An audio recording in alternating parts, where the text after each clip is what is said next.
Now, imagine you're born in a country where being a woman or a girl is a crime. So, you must have heard about this thing in a lot of countries.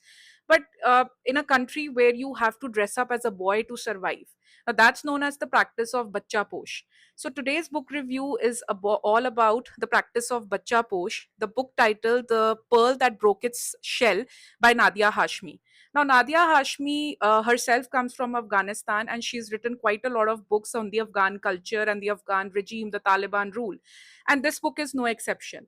Now, this book actually revolves around the stories of two women. One is a very young girl named Rahima, and then there is her great, great, great grandmother, Shakiba, who many centuries ago, decades ago, had, built a life for herself. Now, Rahima has sisters and no brother.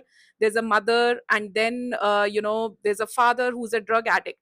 And then she decides that somebody has to take over the household responsibilities. So she decides that she's going to dress up as a man. She's going to go and work, get bread for her family, and then suddenly one day her secret is caught, and she's married off to a man who is triple or four times elder his age, sorry, her age. And that's when she starts tasting the struggles, how being a bacha posh and how practicing bacha posh has brought in a lot of problems for her, and how she had to go through a lot of troubles because of that very thing, because she was considered to be rebellious. And parallel to that, to her story, the story that gives her courage is the story of of her great great grandmother, that is Shakiba, who had also built a life for herself after she had lost her family, and she was married off. She worked in the palace of the king of Afghanistan. So it's an amazing read, and the people who wish to know about the practice of Bacha Posh must definitely pick up this book. Another book that I'll recommend today about the Afghanistan culture is this little coffee shop of Kabul. Now, unlike the earlier book that I talked about, that is the practice of Bacha Posh, this is a little lighter read.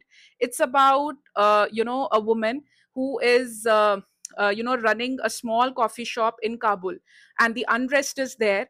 But she is moving against all odds. She's from America, and all the people that visit her cafe are majorly foreigners or people who are quite well off in the in Kabul.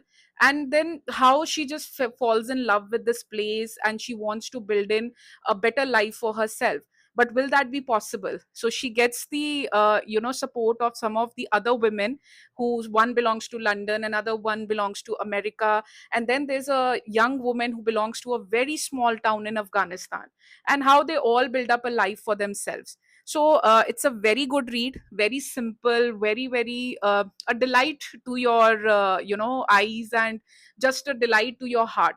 So I would also recommend this book again on the Afghan culture. So, but yes, this one is a little hard, a little emotional, and be ready with a box of tissues because you're definitely going to cry a lot. So, recommending these two books on Afghan culture today. Happy reading.